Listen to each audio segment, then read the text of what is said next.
Hey, everybody, and welcome to Lords of the Night. With me, as always, is your Lord of Punishment. Say hello, Scribe. Hello, Scribe. And your Lord of Pennies is here as well. Say hi, Satsu. Hi, Satsu. I'm your Lord of Pain, the Ranting Monkey, and boy, do we have a great show for you tonight. Oh boy! We have to live up to that now, guys. I'm just like, hold on, don't be making no promises you can't keep.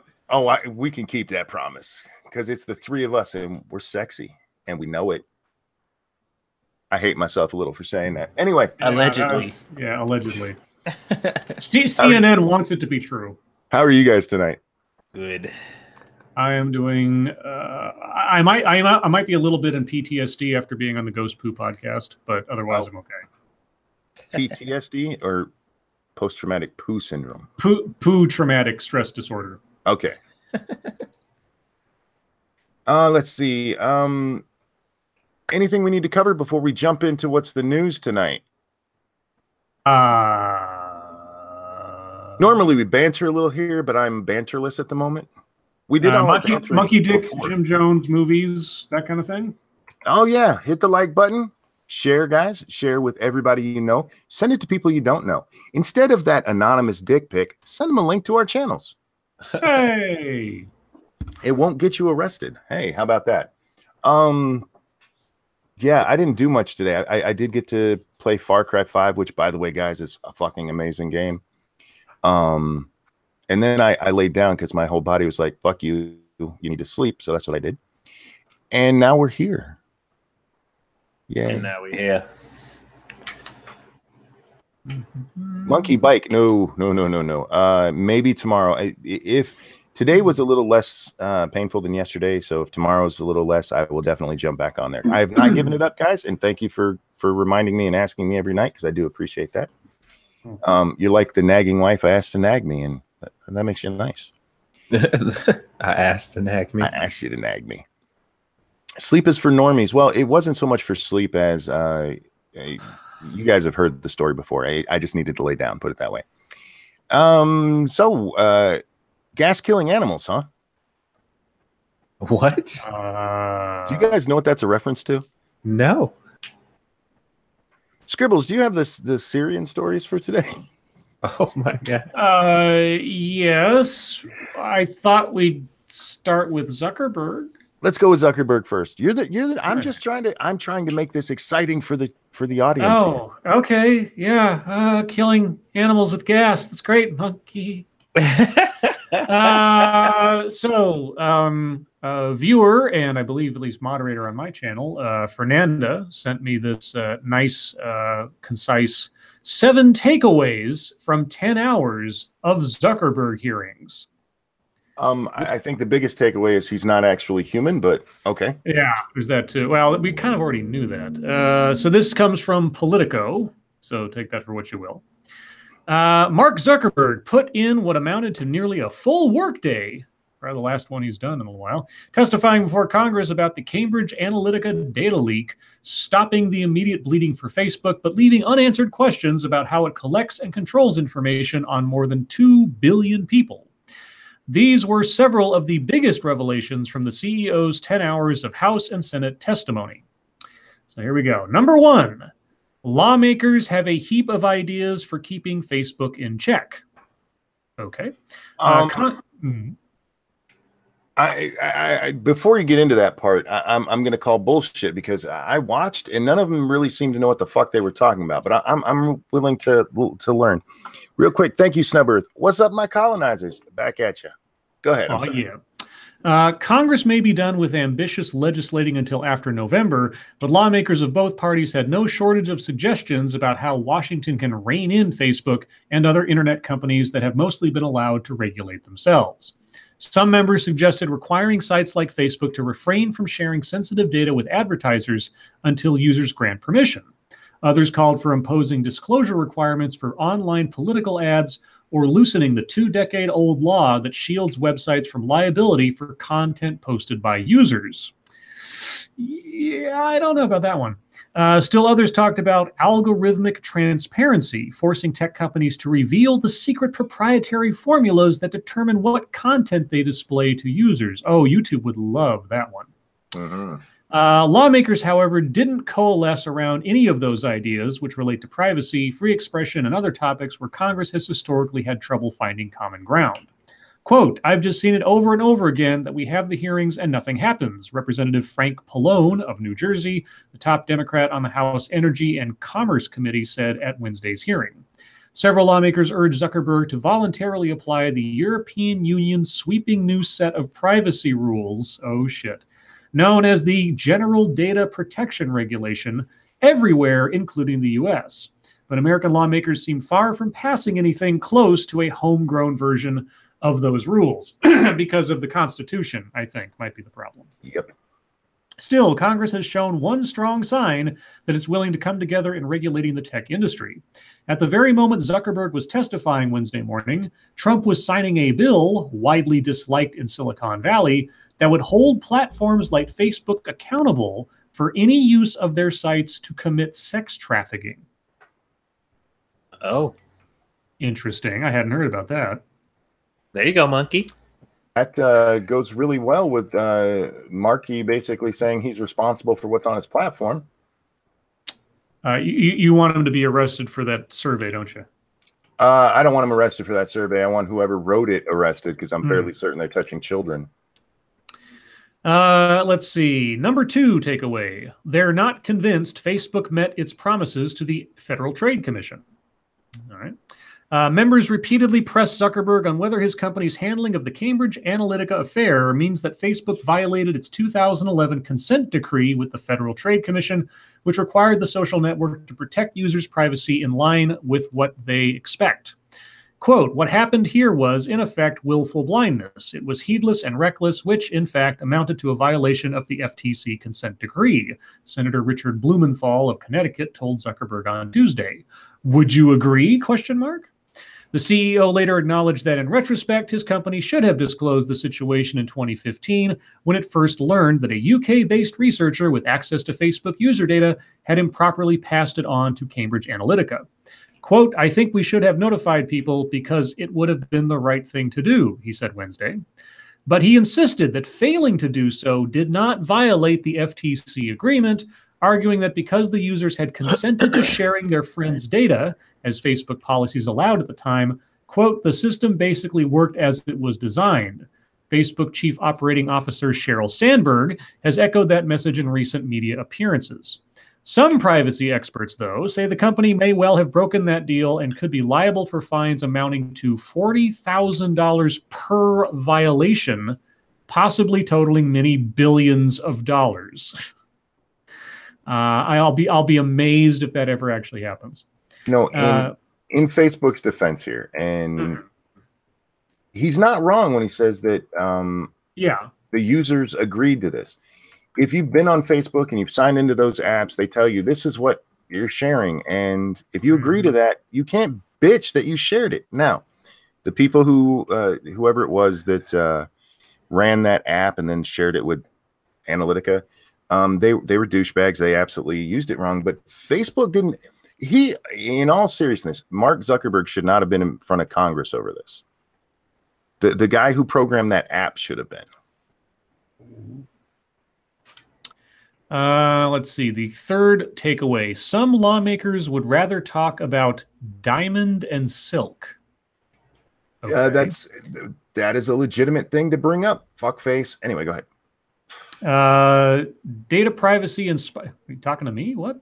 No, the guy who wrote this. Oh, okay. Data privacy. Well, it wasn't a question mark. It just data privacy inspired this week's hearings, but members were eager to put a full range of other topics to Zuckerberg while he was in the witness chair. Some asked him about ads that run on Facebook selling everything from opioids to ivory. Others said the social network should have been more aggressive in confronting its use in Myanmar's ethnic violence.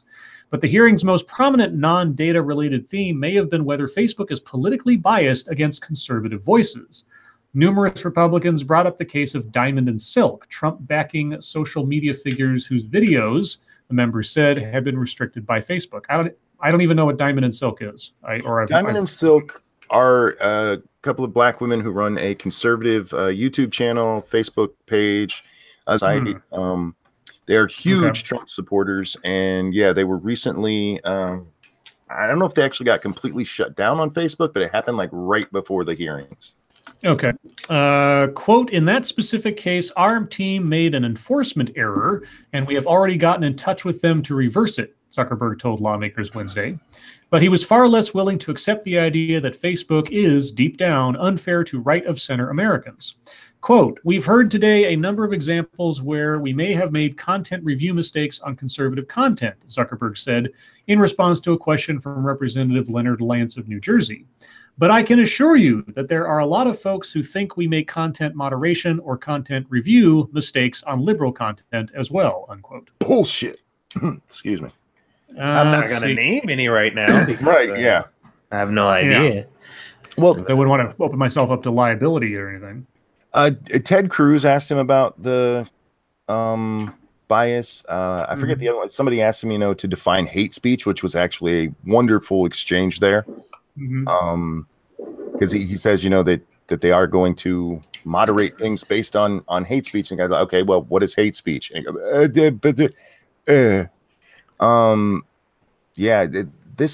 this may have been why they were brought before there. What kicked it off was the Cambridge Analytica stuff. But when people come before Congress, they get asked about all kinds of shit, not just what they're brought there for. And frankly, all of the big social media sites, their CEOs should be in front of Congress answering questions on where they stand on free speech. And look, they are private companies, but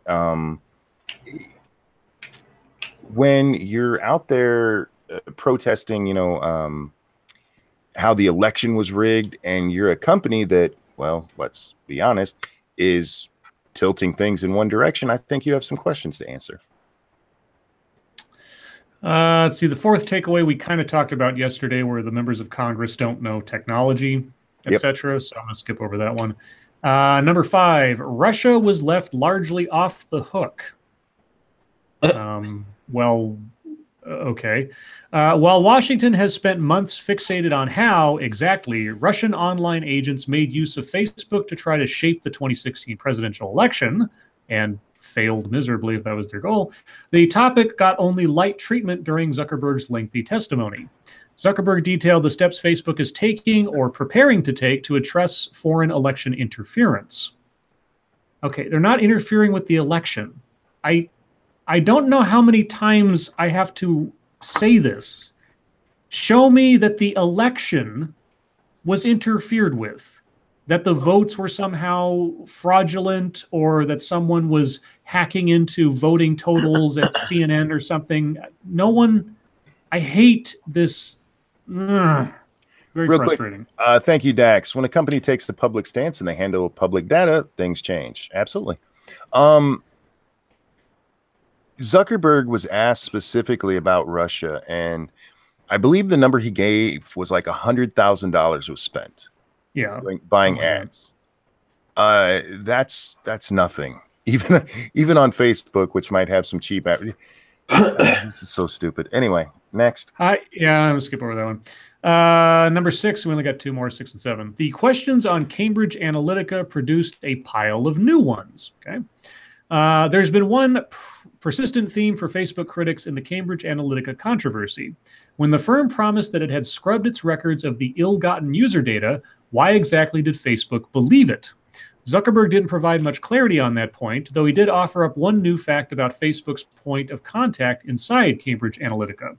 Quote, we commanded that they delete any of the data that they had, and their chief data officer told us that they had, he said. Beyond that bit of insight on personnel, the hearings didn't offer a great deal of new information on what really went down between Facebook and the Trump-affiliated data firm. Trump-affiliated. They got to say it every time. Every fucking time, dude. Every single time. Now, if it was Trump-owned or something, you might have maybe a point somewhere. But affiliated, if they have a client for 5 minutes, they're affiliated with them. That's got fuck all to do with fuck all. Yeah, anyway. But it adds to the story, and it pisses liberals off because they're like, oh, that company was affiliated with Trump. This is another reason I say that Cambridge Analytica, or the guy who made the app, I still don't know what app it was that did this. They're the ones who should be testifying in front of Congress, because once they had this data from Facebook, which again, they got through at least seemingly legal means. People knew what they were signing up for. Facebook has no way of getting rid of that information. Yeah. We command them to, but so what? They give you the finger and sell the information. Let's see. And in some cases, Zuckerberg's responses only created more confusion. For example, Zuckerberg said Facebook's internal investigations raised concerns about the entire British academic program that includes the professor who sold the user data to Cambridge Analytica. Quote, "We do need to understand whether there was something bad going on at Cambridge University overall that will require a stronger action from us," he said. Okay.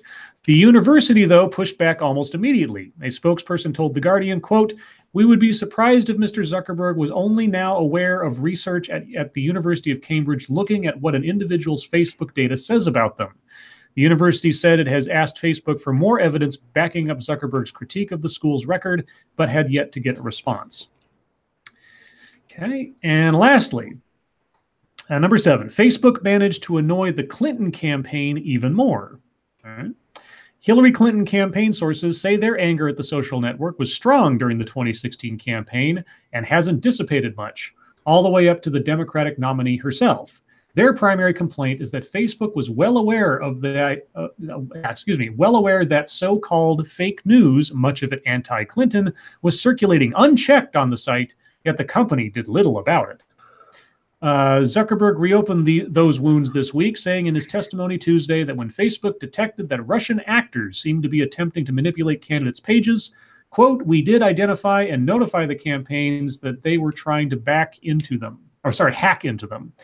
That's not true," the Clinton campaign manager, Robbie Mook, one of a number of Clinton world figures to take umbrage. What's it? Yeah. All right. That's interesting phrasing.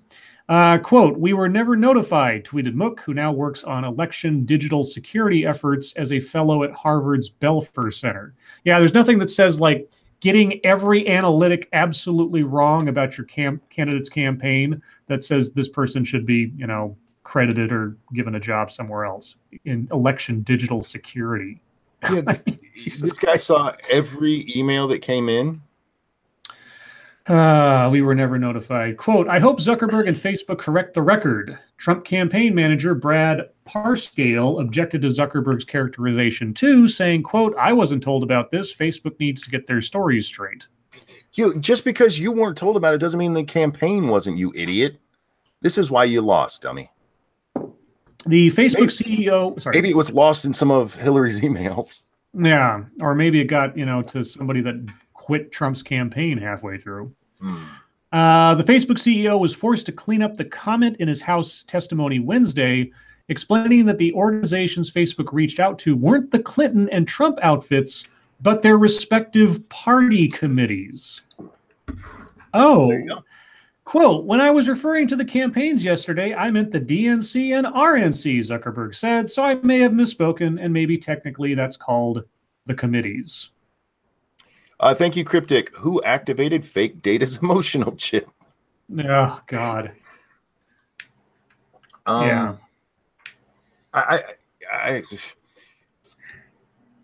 Were there...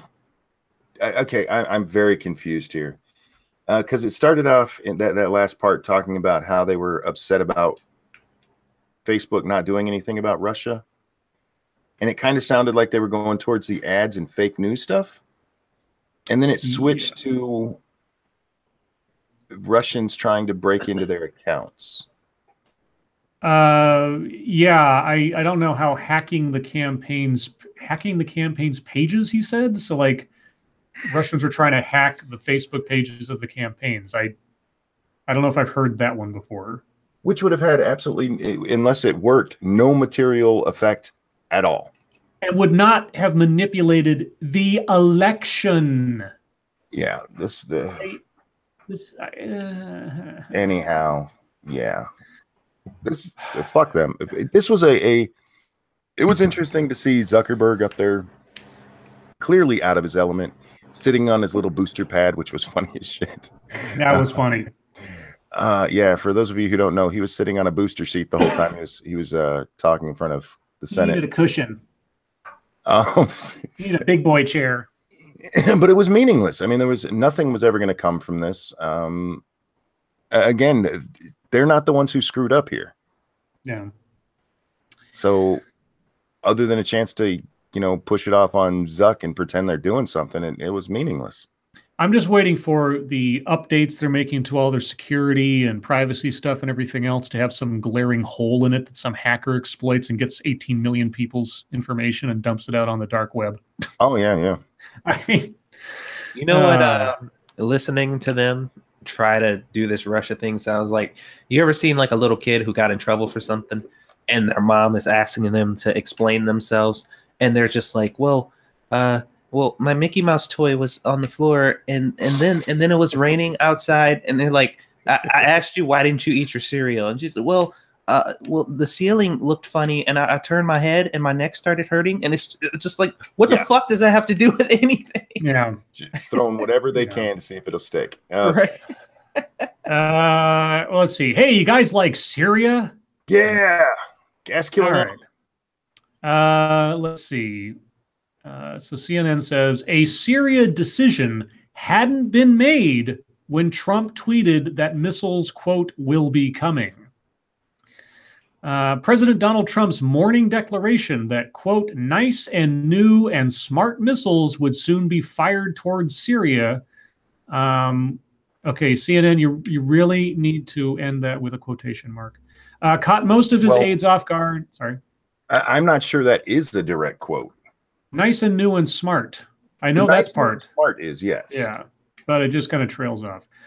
Caught most of his aides off guard and came before an agreement had been reached between key U.S. allies, multiple American and Western officials said on Wednesday. That Trump would surprise staffers and allies with a morning tweet is not new. He regularly sets his own tone for the day on Twitter based on cable television and his own mood. But Wednesday's messages were unique in their telegraphing of upcoming U.S. military action, something Trump vowed he would never do as president. A final decision on how to respond to the weekend's chemical attack in Syria had not yet been made when Trump issued his tweet, the White House said later on Wednesday. Quote, we're maintaining that we have a number of options and all those options are still on the table. Final decisions haven't been made yet, Press Secretary Sarah Sanders said. The president has a number of options at his disposal and all of those options remain on the table, she said again in different words, kind of. Okay. Top military officials were at the White House on Wednesday afternoon to discuss options for Syria, according to senior aides. Defense Secretary James Mattis and General Joseph Dunford, the chairman on the Joint Chiefs of Staff, were seen entering the White House shortly after 1 p.m. Eastern and departing roughly 2 hours later. Sanders said Vice President Mike Pence had chaired a meeting of the National Security Council to discuss Syria, but those talks came after Trump indicated on Twitter that missile strikes were in the works. Quote, Russia vows to shoot down any and all missiles fired at Syria. Get ready, Russia, because they will be coming, Trump wrote early Wednesday. You shouldn't be partners with a gas-killing animal who kills his people and enjoys it, exclamation point. While Trump did not specify when a missile strike might come or where it could target, the message made clear he plans retaliatory action soon for the suspected chemical gas attack that killed at least 40 people. Sanders indicated to reporters that missile strikes were not his only option. Quote, that's certainly one option, but that doesn't mean it's the only option or the only thing that the president may or may not do, she said. Blah, blah, blah, blah, blah, blah, goes on for a bit. You know what I find funny about this? They highlighted, he's telegraphing. And there's been a lot of talk about that, why is the president telling him what they're going to do? And I've seen this from news organizations that for the last 48 hours have been using unnamed sources to tell us what we're going to do. Mm-hmm. Unnamed sources say that we're getting ready to attack Syria. Okay. Well, unnamed sources say that Trump is getting ready to fire Mueller. Blah, blah, blah, blah, blah, blah. Meanwhile, the president goes, and it was a dick wave. Let's be honest, because the reason he said that is that there were news reports that came out that said Russia and Syria were moving missile batteries in anticipation of possible strikes. And Trump fired back with, we're going to fuck you up anyway, so you might as well not. The only thing I'll say that I still don't like, and I've said this many times before, Trump is more than just himself at this point. He's the office of the president, and that tweet could be reasonably seen as a declaration of war. Okay. And I don't like that he's so loose with his rhetoric and playing cowboy on the internet with his tweets and his announcements and all this stuff in a situation as serious as this. I just hate it. I wish someone would rein him the fuck in to be something like a president in these kind of situations. If it deals with, porn stars and stuff, I don't give a shit. When it comes down to you're going to bomb another country, I wish he was not so cavalier. I just wish he wasn't. And I agree with you. When I read that this morning, I was like, Donald, come on. But I do think it's funny that tweet, well, obviously that's going to be the one that's all reported on, but there was one that he followed up with after that. The very next tweet that he tweeted out was, our relationship with Russia is worse now than it's ever been, and that includes the Cold War. There's no reason for this. Russia needs help with their economy, something we could do very easily, and we need all nations to work together.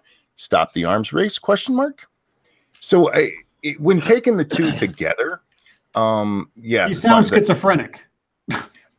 No, it comes off more like, I'll beat your ass if you want me to, but why don't we work together? And I agree, that's not presidential. I don't think that's something that he should be tweeting out as the leader of the free world. But when those two are taken together, it's not, hey, we're gonna kill you. It's, don't make us do this. And well, go ahead. That's not how I see it. It sounds like mixed messages coming. It sounds like two different people tweeting things out. It sounds like the president doesn't know his right from his left. He's going to hold Russia accountable in a direct and explicit threat of military force, and then on the other hand, try to play good cop. I mean, if this is his art of the deal strategy he's doing with Twitter, he needs to stop. Again, you have to realize why he made that first tweet, and it was in response to the Russians' and Syrians' response to all of the news stories coming out that we were going to attack them. And it was we can still do it whether you move that stuff or not. And I get what you're saying. I do. I just think if you take the two of them together, it's him going, I'll beat your ass if you make me, but I would much rather work with you. Just my take on it. No, I said my piece. Satsu, you're quiet. Tell us something. I like listening to you guys go back and forth. Oh, great. Satsu's just the designated spectator over here. No, I really, like when I read that shit this morning, I was like, ooh, boy. Like, oh, this motherfucker is tripping. And what really made it funny to me is I saw people who were otherwise like Trump supporters and not really like diehard, I love Trump, but like, let's see what he does. Or like, whoa, you fucking up.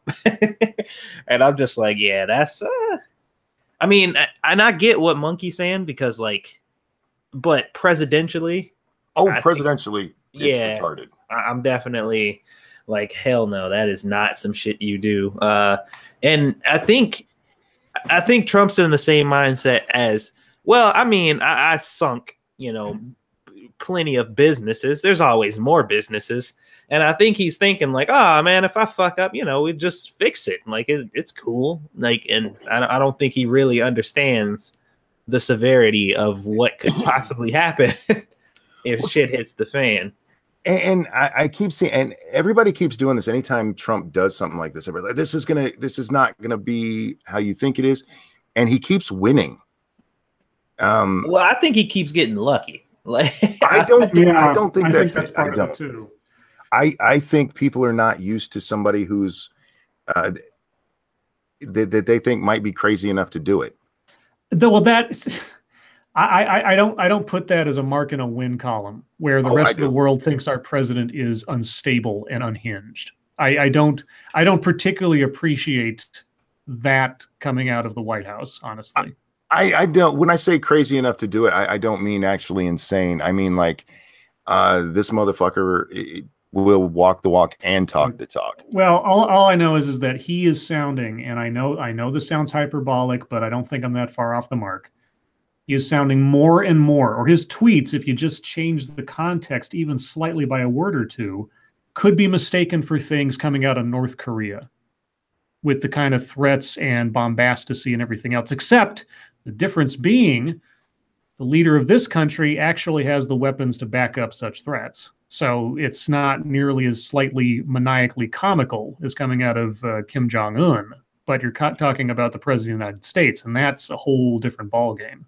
Well, we're also not talking about Kim Jong-un just being pissed off that he's a small little country. We're talking about, you know, a response to a chemical gas attack. So, I mean, I again, I see what you're saying. I do. Yeah.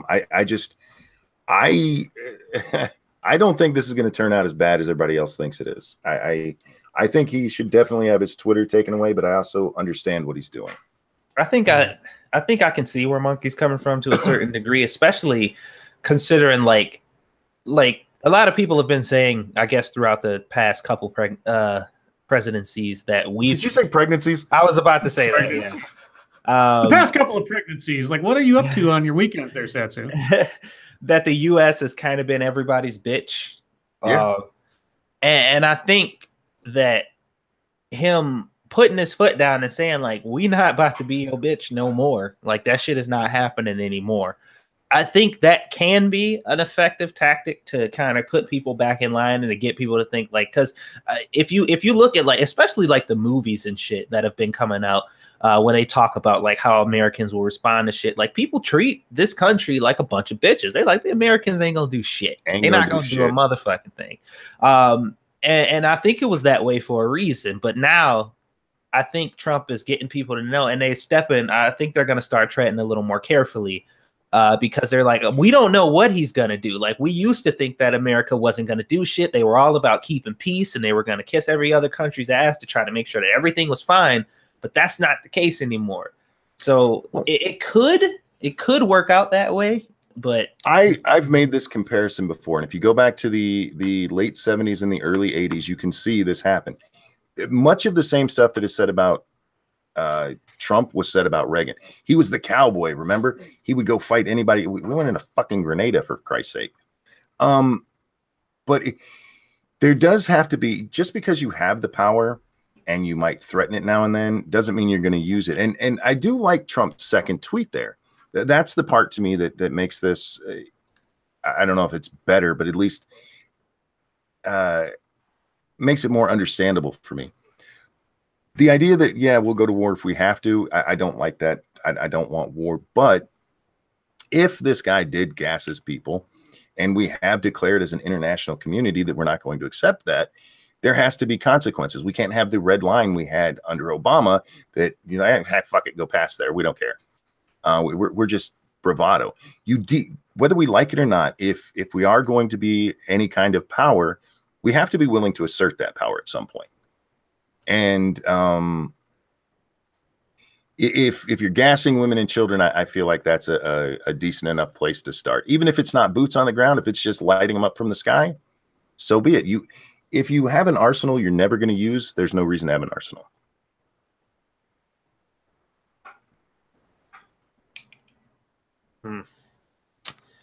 Ooh, well, all I know, shit is getting real, or at least it seems to be getting real. Like there's, and you know, I joke about, you know, fucking nuclear fallout, and I'm just like, fucking kill the human race. I'm done with it. But man, Bullwinky and Bullwinkle. I thought it said Winky. Oh my God. Sorry, Bullwinky. The gas attack is bullshit. You know, I keep seeing that, and I've seen zero proof of that. So yeah. If you have the proof, by all means, send it my way. And if it's just some guy on YouTube making a video, that doesn't count. Let's see. So the next story I got, there's not much to talk about it. Paul Ryan has said he will not seek re-election. So he's effectively going to retire from Congress as soon as his term is over with. Yeah, so he won't be running here in 2018. So there will be a fight for the leadership of the Republicans at that point. Sorry. I say not that it might matter. I mean, there is a chance the Republicans will lose the House, in which case their leader is meaningless anyway. Right. So, yeah. And there's various theories as to why he's doing it. He says he's going to spend more time with his family and everything else. Honey, I love you. Bye, Lady Monkey. Well, honey. I'll see you tomorrow, baby. Oh, it's so sweet. Oh, she's going into the office again tomorrow, so I won't see her until Friday night. So. Oh, it sucks. Yeah, with I don't know if you were watching politics when Gephardt was speaker. I was only partially aware of such things back then. I was actually on the real time with Bill Maher message boards as that happened live, and I remember everybody was like, "Wow, Dick is stepping up," because he was a major name in the party. For those of you who don't know who Dick Gephardt was, I didn't get that feeling with finding out Ryan. I was more like, "Huh, that makes sense." I mean, we know he really never wanted the job, or if he did, he didn't want it the way he got it, right? Which I think is probably more apt, because I mean, anyway, he is a career politician with goals, so let's not pretend that he didn't want power. But he got put in charge of a very fractious caucus. The Republicans can't agree on fuck all. I mean, these are the guys who spent 6 years saying replace and repeal, and when they got the chance, we're like, we don't know what to do. So I'm not surprised. I am surprised he's leaving Congress, but once you're the speaker, I don't know that you can just go back to being a regular guy anymore. You know, just a regular member. Yeah. You reach the pinnacle really early on in relative terms. So there's nowhere to go but downhill at that point, unless you're running for president. And he already kind of tried that and didn't work. So I wonder if he's eyeing, I don't know. What state's he from? I forget. Anyway, I wonder if there's a Senate race coming up in 2020. Could be, because that would make more sense than him just stepping away for good. Real quick, Terry Demonis, thank you so much. Money for the mattress at the bottom of the stairs to increase your survivability around the house. I appreciate that. Thank you so much. And lastly, I got one that Monkey kind of asked about before the stream started, about a news about a billionaire trying to bring down Trump. Yes. Billionaire liberal political activist Tom Steyer came to Wisconsin Tuesday, and at least one major politician took notice, Republican Governor Scott Walker. While Steyer was busy connecting with students at Marquette University as part of his effort to topple Walker and House Speaker Paul Ryan in the fall, well, he doesn't have to worry about that one anymore. Walker took to Twitter to sound an alarm. Quote, extreme billionaire activist Tom Steyer is here today from California, pushing impeachment and the rest of his far-left agenda. Walker tweeted, he's spending tens of millions of dollars already, or he's spending tens of millions of dollars already, okay, and we're a top target. Steyer responded, quote, the Republicans in this state, including Scott Walker, are nervous about the fact that they've done such a bad job, and I think they're going to try to have to justify a poor record between now and November 6th. Steyer added that he believed the result, quote, will be a nice end to Mr. Walker's career. Walker has benefited from tens of millions of dollars in out-of-state cash during his previous races for governor. This week, the Republican Governors Association announced it purchased $5.1 million in television airtime to boost Walker in the fall. If you haven't heard of Steyer before, that's likely to change in the current political cycle. During the 2016 campaign, Steyer, who made his money running hedge funds, and his wife spent $91 million on Democratic and liberal causes. Mm-hmm. How'd that work out for you, Tom? You know, the reason this makes me laugh is the people that will cheer this guy on are the same people who tell us that hedge fund managers are horrible people and that rich people suck. And they want money out of politics. And yes, exactly. Yeah. This guy's on a kick. He's also, besides, you know, targeting these people, he really, really, really wants to impeach Donald Trump. I'm not sure for what. He hasn't listed like real charges, but I saw him blowing up on Twitter today, and I'd never heard of the guy before. So it struck me as funny when I looked into who he was. He's going to be the new George Soros. Watch. You know how much he supposedly his net worth is? What's that? $1.61 billion. All this stuff is basically chump change. He spends $90 million. Who gives a shit? But the people. Yeah, he's the good rich person by themselves influencing our politics, whereas the bad ones. Rich people are buying elections. Yes, the Koch brothers. Oh, sorry. Well, but he failed. He spent $91 million, and Trump got elected. I mean, and look at how much money Hillary spent, and Trump got elected. So. But this is what's going to happen. Mark my words here. I'm calling it right now. Okay. And I've already seen this starting. In off years, in the non-presidential years, the incumbent party, the incumbent White House party, loses seats in the House and the Senate. And with that, they're probably going to lose a state house or two, or at least a governorship here or there. And what we're going to hear is that the politics have changed. And people like this guy are suddenly going to become kingmakers. That's what they're going to be seen as. Even though, as you just mentioned, I mean, he spent $91 million for dick. Literally nothing happened. But because a pretty common theme is going to repeat itself, suddenly it'll be, see, the whole world has changed. I actually saw today a story that said MSNBC's rise in viewership is giving liberals hope that they have a chance in 2018. One, they have a chance anyway. It's historical. If you go back and look, I mean, I think there's like 2 times in the last 60 years when the incumbent president, their party didn't lose seats in the House. So it's going to happen. But the CNN has lost viewers. MSNBC has picked up a few.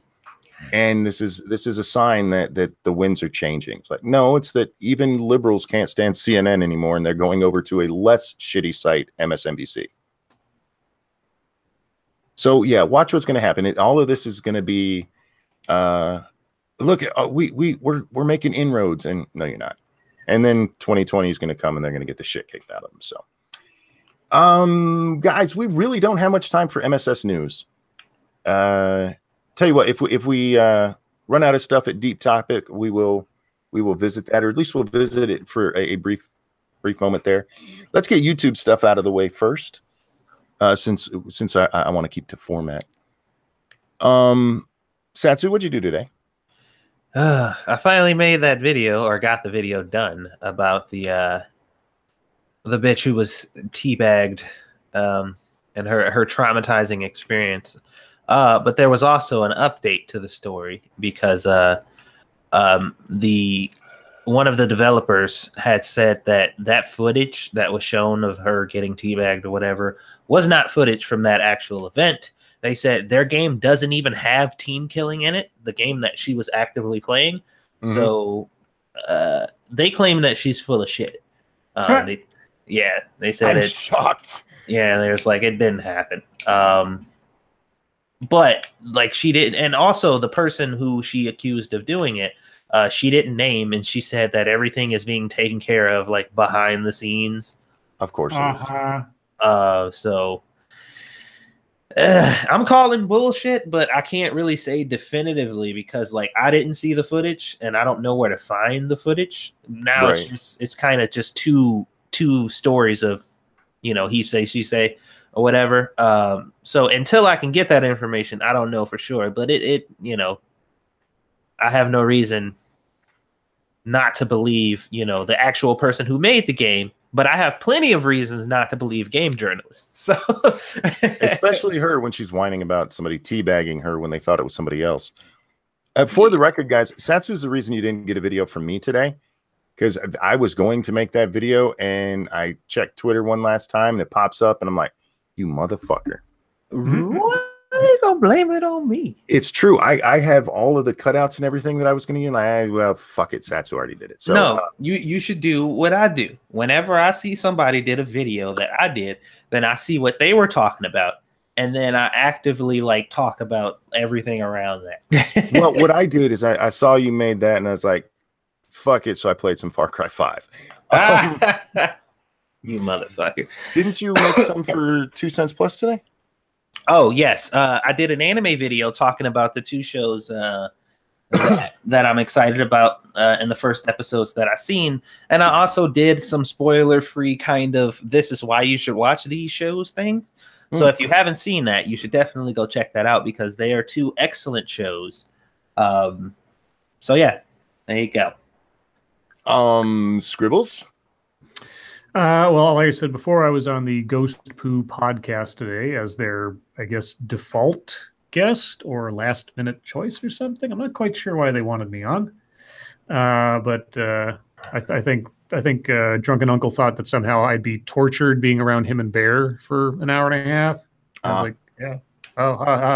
But yeah, they talked about a lot of poo, a lot of stories about poo.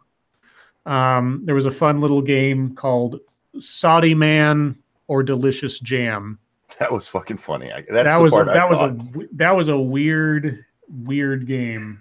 That was funny. Yeah, to describe this for you guys, what he did was Drunken Uncle took pictures of either jam or a Saudi man with that red and white pattern, and he zoomed in real close, and you had to guess whether you were looking at a Saudi man or a jar of jelly. That was I got to give him, that was clever. It was clever and funny. I will give him that. But there were some pretty easy giveaways with some of those too. But either way. Otherwise, I do have a video that I'm going to work on here pretty quick. I found something today. I'm not going to give it away per se. It's nothing like super dramatic or anything. I've still been looking for something to do in regards to social justice education. And I've come across many a thing in the last day or so of just amazing tutorials on how to integrate social justice into your teaching practice or whatever else. The problem is that they're almost all these hour-long lectures in like formats of like putting a webcam at the back of a classroom and somebody talking from a distance, and the audio sucks. And so I'm still looking for something like that, but I hope to have something else out. I'm going to say Friday at the earliest. I got some stuff going on this week that's probably going to take up my extra time. So I'll get it done in pieces. But that is what I'm currently working on to be even more obtuse about it. I didn't do anything. And I seriously was going to make that video. And yes, I used it as an excuse. Like, well, Satsu already did it. So I will get something out hopefully tomorrow. We've done so many stories lately that I want to do videos on. It's just a matter of today I was actually feeling up to it for a little bit. And hopefully as my medicine kicks in tonight, I'll feel even better. I just can't tell you what one it'll be. Just out of curiosity, Monkey, what were you planning on talking about next? You fucker. I don't know. I know there were like 2 or 3 stories. What I'm going to probably do is jump into our hashtag and go back sometime. I know there was like 3 or 4 stories in the last week that I wanted to do stuff on. So we'll see. YouTube drama / Twitter drama. I know. Oh, go ahead. The only one that I saw today, AIU, Atheism is Unstoppable, is fighting with the vegans right now. So Ask Yourself made a video. Okay, let's back up. AIU made a tweet about a dog being abused. And there's a video of this dog being like punched and hit. It's horrible. Yeah.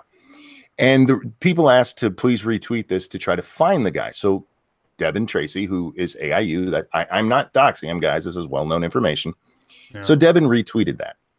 And the vegans lost their minds because why would you care about this animal if you're going to eat meat? Because that's what vegans do. And Ask Yourself actually made a video about it. So Devin made an hour and 11-minute response. Jesus. Ask Yourself, not to be outdone, did a 4-hour response video to Devin. What? A 4-hour response video. Is it a filibuster? I don't know what I didn't even watch it. I didn't even get all the way through Devin's. I was just like, you know what? It's vegans being vegans, and Devin enjoys that kind of stuff, so he'll have fun with them. But yeah, so if you guys are interested, there's a 4-hour response to Atheism is Unstoppable. Oh, by the way, AIU says he's going to make a separate video addressing Dickie, what's his name? Vegan Gains. So there's that going on. What did you have, Satsu? I was watching the back and forth between Dusty and god damn it, Bunty, Dusty and Bunty today, which was pretty entertaining. Because like you remember the thing that Bunty got kind of kicked offline for? Yeah. That picture or whatever. Yeah. He put that next to one of Dusty's posts that was talking about how Dusty, when he saw him in public, was gonna like fuck him up or some shit like that. It was like a straight up threat, like straight up, flat out, when I see you, I'm fucking you up type shit. Mm-hmm. And then he was like, guess which one of these got banned for harassment? And obviously we know which one did. Sure. But Bunty was like, no, you called me names. And that's the same thing. And Bunty's like, no, me calling you names is not the same thing as you literally threatening to come and physically harm me whenever you see me. Like, those are two totally different things. Yes, I call you a pussy because that's what you are, but and they were just like going back and forth, and it was so funny, man. It's quite entertaining. But other than that, you know,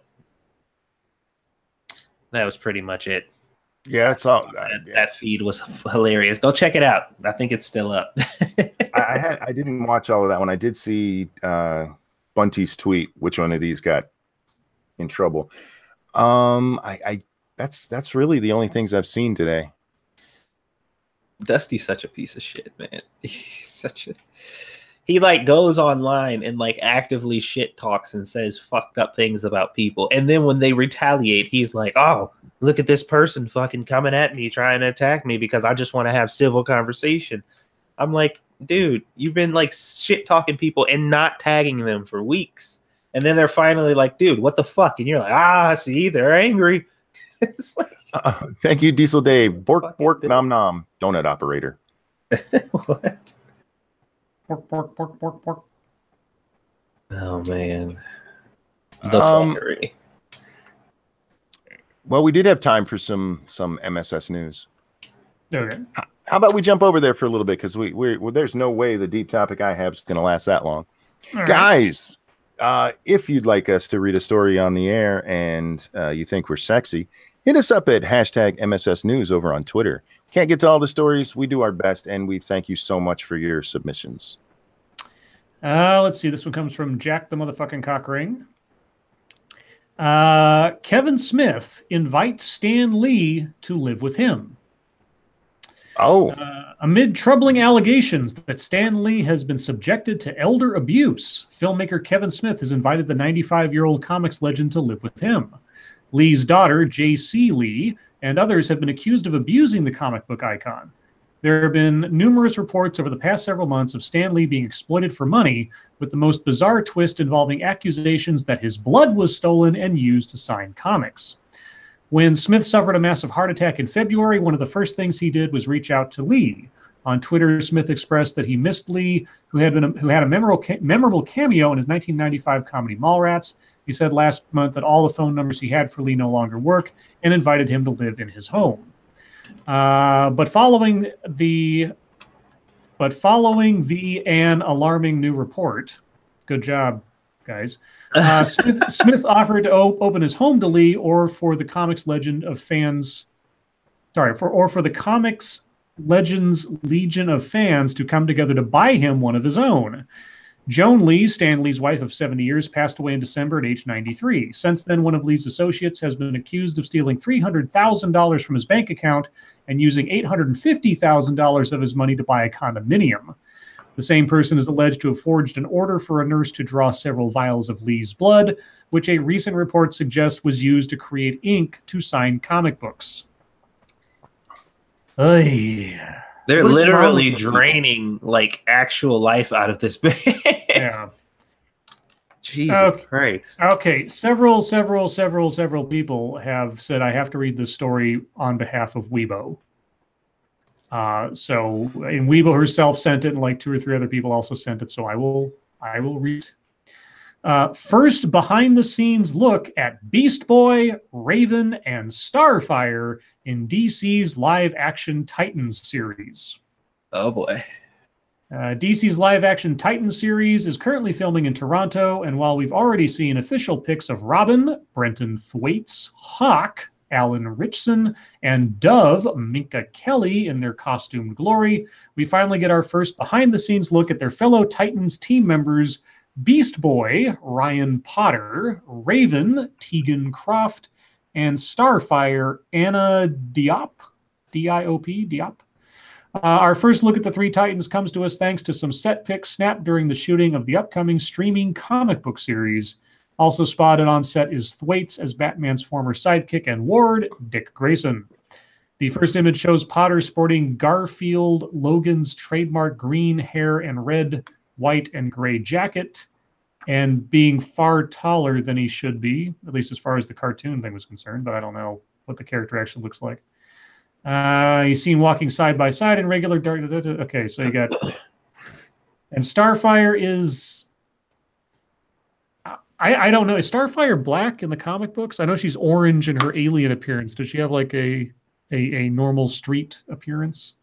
I don't know the comic books that well. Sure. Anyway, Real quick, she's an alien, so it doesn't matter. Yeah. Thank you, Cryptic. It's emo kids with pink hair playing superheroes. Sounds right. Pretty much. Although Raven here is smiling way too much for Raven. But whatever. Let's see. Titans will feature 13 episodes and is slated to launch with DC's digital streaming service. DC's digital stream. Okay, sometime in 2018. So DC's or Warner Brothers is making their own Netflix competitors just for DC stuff. Oh boy. Okay, Weibo's having a problem with the orange chick. Oh. Maybe yeah, well, the hair on Starfire in the picture, she's got like this hot pink or hot red crimped hair. Weibo's not happy. She's physically losing her shit right now. Yeah. I think it means that Weibo's a racist, basically. And Raven looks like a tranny. Well, now Dick has somebody to hook up with since he's gay. Guy. Let's see. We have one from Froggy. It's a Miami Herald story, so I'm assuming it's going to be a Florida man. Okay. He lowered his pants in the ER, Texas cops say. Why you put up in my business, he asked. What? I don't know where this story is going. Okay. A 5-year-old girl alerted her father to something strange in the lobby of a Texas hospital's emergency room on Saturday, police say. Andreas Villarreal, 26, had pulled down his pants while staring at the girl from behind a receptionist desk. Gross. When the father confronted Villarreal, he discovered him masturbating behind the desk and asked him why, police wrote. Why you up in my business? Villarreal replied before leaving the lobby. An Austin police officer dispatched to South Austin Hospital at 6:30 p.m. local time Saturday also spoke to a woman who said Villarreal had earlier taken a seat across from her in the emergency room lobby and began asking her inappropriate questions. Guys, learn not to run on. Okay? Run-on sentences piss me off because I run out of breath in my own brain trying to read them. She ignored him, but when she looked back at him, she saw he had pulled down his pants, police wrote. They arrested him on suspicion of indecent exposure. After his arrest, he continued making offensive gestures with his penis towards other patients in the waiting room. Yeah. Wait, is there a way to make non-offensive gestures with your penis? Ask Prince. I just like offensive gestures. Well, as opposed to, I guess. Yeah, I don't know. I mean, if it's exposed, I suppose there's not really a way around it. But if it's not, you could just like thrust your bulge at people, you know, David Bowie style. I'm looking at these pictures from the Teen Titans thing. This looks awesome. This looks pretty amazing. Which ones? The ones that the set photos they just put out? Yeah, yeah.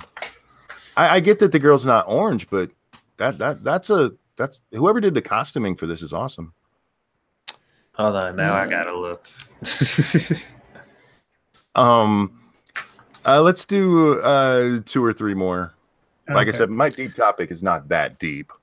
This one I actually commented on earlier today, but Jean-Pierre also posted it. So I'll, if Washington Post will let me read it without blocking me out. And it does. Okay. Meet the dominatrixes who control men where it really hurts, their wallets. Well, yeah. This is a news. I mean, shit like this has been going on since the internet started. Seriously, even before then. But certainly after the internet started, I knew people back on IRC in the olden days who were doing the same crap. So this isn't. This seems to be like some kind of revelation for people. It's kind of like to me. In a pastel-colored French Patrice, I guess, in Beverly Hills, Mistress Harley sips on a Bellini topped with raspberries and scrolls through surveillance monitors on her Android. Oh, look, there's Ben, she says, tapping on the screen with her long magenta nails. He's naked. Speaking into the microphone in the app Nest, which is usually used for things like home security and pet monitoring, Mistress Harley instructs the man to kneel on the floor and bow down to her. He obeys. Quote, you can see that I've made stuff and even his bed, so he sleeps on the floor, Mistress Harley explains. He lives in Sacramento. I've actually been considering buying a house in Sacramento and making him rent it from me. That guy, yeah, okay. Anyway, I don't think I need to read much more. This just kind of goes through like, what is a pay dom, essentially? You know, so you find somehow sexual or emotional satisfaction in relinquishing all your will to another person in the realm of financial and money access, I guess. Harley Quinn says, "Not this Mistress Harley. She drinks whiskey straight, then fights everyone." There you go. Yes, you do. That's why you're not on Twitter anymore. No, she knows I love her. I don't understand if. Okay, I get the whole dom thing, and you've discussed before. You know, relinquishing control because you have some stressful job or you're always in control. I get that. Yeah. I do not get. Motherfucker, I bought this house. You will rent it. Yeah. No, I'd be like, I mean, it's like part of me understands the mechanism behind it, but this specific type of expression of it baffles me. Absolutely baffles me. Unless you're either mentally ill or something else.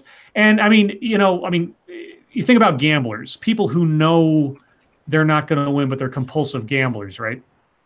If you find somebody who has that kind of mentality when it comes to submission or whatever else, and they get some weird fetish out of just like giving their money to some dom in order to make them happy, I don't have any particular respect for somebody who knows they are preying on someone who will bankrupt themselves for their pleasure. Oh. That is a mutually destructive relationship right there. And the person with the power in that situation, I'm not that jazzed about how they're exercising power over someone who is obviously completely malleable. Sorry. Where's the line between dom and fraudster? Well, that's the gray area here. I mean, is she doing anything illegal? If someone is gifting her money and there's no promises made except that, I will order you around from a distance over a camera, I don't know that that's any different than basically giving money to a cam girl, just the reverse, So I don't know. Okay. Here's the thing, guys. I'm not usually into the Dom life, but if you want to rent a house at extraordinary prices, I will buy one for you and tell you to pay me. Okay, these characters look terrible. Hey, those look awesome, man. No. I want to hang out with them. I want to hug them. Oh my God. I want to hit all of them with a baseball bat. I want to motorboat. I want to motorboat the girl who's supposed to be orange. Well, she's several shades darker than orange. Maybe she's a burnt orange. I used to have that crayon. Burnt umber? Burnt umber, is that what it was? I don't know. I'm really old. We actually had the politically incorrect crayons when I was growing up. We had flesh that was, only my flesh and not Satsu's. Yeah. So I don't have any particular stake in DC heroes or anything. I'm tangentially familiar with a lot of the characters, at least visibly. I don't know, and I'm never going to see it because I sure as hell am not going to pay for a DC streaming service. Why? Let me put it this way. Asian? I think that these pictures, what we see on the releases there, look better than the Nightwing poster that Weibo has. Wow.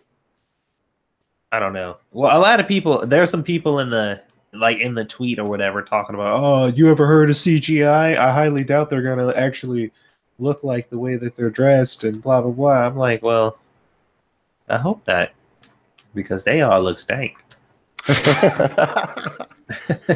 Weibo says, you take that back, you sick fuck. Wow.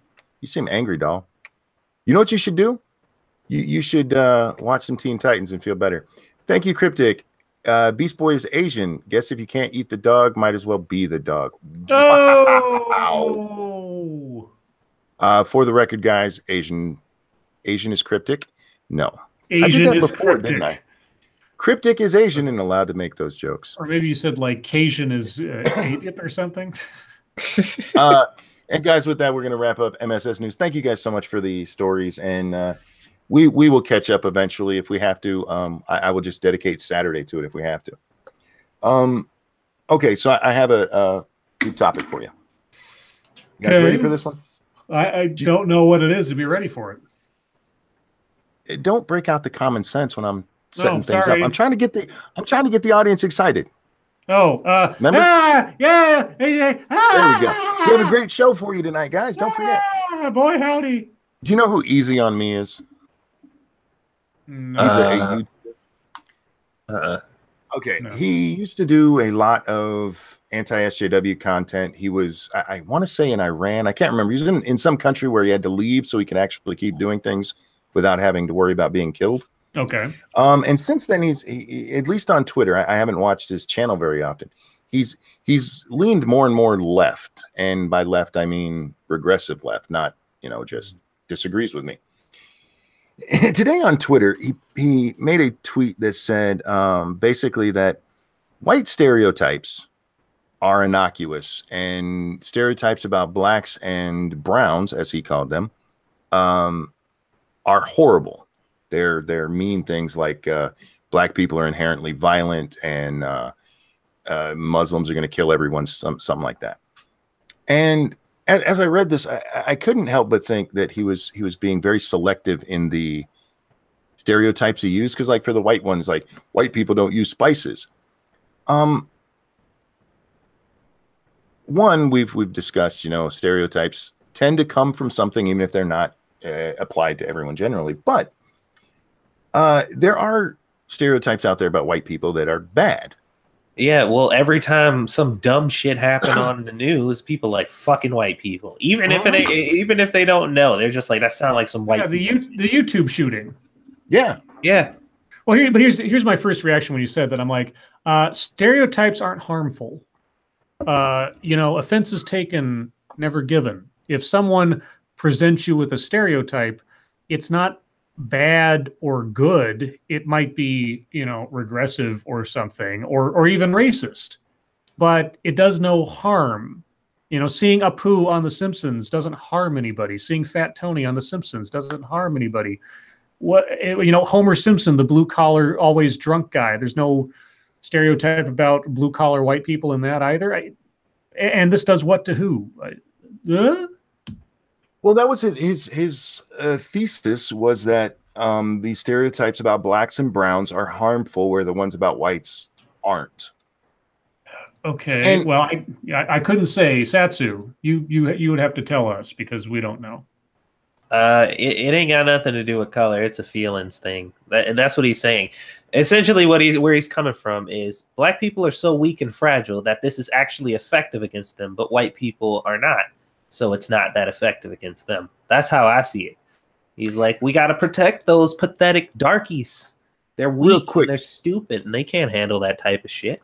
Sorry, real quick. Jenna P's in chat. Jenna, be careful with yourself. She took a tumble apparently and hurt herself. I know we were having our cripple off, but you don't get extra points by hurting yourself more. Okay, that doesn't count. I hope you feel better. I really do. I also thought, I mean, it was weird because aren't there quite a few stereotypes about blacks and whatever the fuck a brown is that are also, you know, meaningless? Like the one I brought up to him was purple drank. Oh yeah. I mean, is anybody hating blacks because they like purple drink? Sorry, drank. Yes. I mean, is that any worse than, you know, white people don't use spices? Well, whenever I hear about the purple stuff, I always think of Sunny D. I don't think of black people. Why do you think of Sunny D? Well, there's this commercial because it was, you know, the kids were coming home from school or whatever, and they go to the refrigerator to get something to drink, and it's like, oh, we got milk, we got the purple stuff, we got Sunny D. Oh, Sunny D. They'd always say the purple stuff, like grape juice or something, and that's what's been ingrained in my brain. So whenever I hear somebody talk about purple drank or purple stuff or something, I think of orange. I guess that's racist to orange to John Boehner or something. Judge Donald Trump. Judge Death says, here's a stereotype for you. White men can't jump, especially monkey. That's not nice. That's true. It's true, but it's not nice. It's true. I can fall like a motherfucker, though. Yeah, falling with style, like Buzz Lightyear. Well, white men can jump. Monkey shouldn't. When I read that tweet, I just thought, you know, if you're going out of your way, because his final line was, these things are not comparable. And I'm like, well, if you're looking at things that, you know, aren't the same, then of course they're not comparable. I mean, I would take the white people don't use spices, which was his example, and match it with like a purple drink, or black people like chicken, because that doesn't hurt anybody liking chicken. For the record, I love chicken. That's, I mean, what pisses me off about that is people who love chicken getting offended at the stereotype. Yes. Like, how could you just assume that I like it? Well, do you? Yes. Well, I was right, motherfucker. Well, that's like there was this skit that Dave Chappelle did way back when, where like he talked about going to the South, and he walked into some diner or something. Oh yeah, I remember that. Some guy looked at him and says, "I bet you love chicken." And like, I do love chicken. How did you know? Just ran by I was like, it's amazing. It was like psychic. I know what you want. You want. I bet you want chicken. Yeah, I do. I've watched this guy, and he used to be, you know, strongly anti-SJW, and he might have been liberal the whole time. I just watched when I saw this one from him, like, you are trying right now to make things worse than they are. Yeah, because you're not even comparing divisions. Like items. Yeah, literal apples and oranges. Instigating division by saying that you're trying to point out what's wrong. It kind of speaks to the video that I'm about to work on, but I'll get to that in a day or two. Pat says, I'll only be offended if there's no hot sauce with it. I've never tried chicken with hot sauce. I don't even like, you know, buffalo chicken. I guess I do like, you know. Oh my God, I eat everything with hot sauce. That's a stereotype. You better stop it. You're hurting black people. Fuck them. I like everything with hot sauce. You carry a bottle of Tabasco in your pocket wherever you go? No, I do not like Tabasco sauce. He's got that watch from Undercover Brother. Oh, dude, man, I wish I had that motherfucker. Don't even joke about that. I want that bitch. If you've never seen Undercover Brother, you should watch it. That movie was funny, man. If it wasn't a comedy, I would make Scribe do a movies you should have watched with me on that one. You know what I'm doing right now, just as an aside? Looking at Starfire cosplay because redheads. Oh, gotcha. Yeah. Oh, man. The Starfire cosplays that I've seen are like 100 times better than what the fuck they just tried to attempt there. Oh, did you see the guy who made the Apocalypse costume and then put up beside the one that he actually used in the X-Men movie? This guy made a full-sized, looked like he was right out of the comic book Apocalypse outfit. And it's amazing. The guy just made it at home or whatever, and then you put that up against what millions of Hollywood dollars did, and just what the fuck is wrong with you guys? Yeah, hire this guy to do it. Yeah, cosplayers are amazing. Like if you ever watch a video to see their process, like the shit that they go through to get their costumes, these motherfuckers are dedicated. Mm-hmm. They're like engineers, man. They be fucking. Yeah. They can turn foam into anything. Works of art. Some of these guys, and just the detail and everything. Yep. Anyway, I always forget to turn the live chat. Damn. Why? What happened? Oh no, Jean-Pierre just said, "Hey, who deleted my joke?" And nobody that I know of, but it reminded me that I forgot to switch it to live chat. I wish you could make that your default, and if somebody knows how to do that, let me know. So. Can I say something random that has nothing to do with anything? Absolutely. No. That's what Deep Topic Time is for.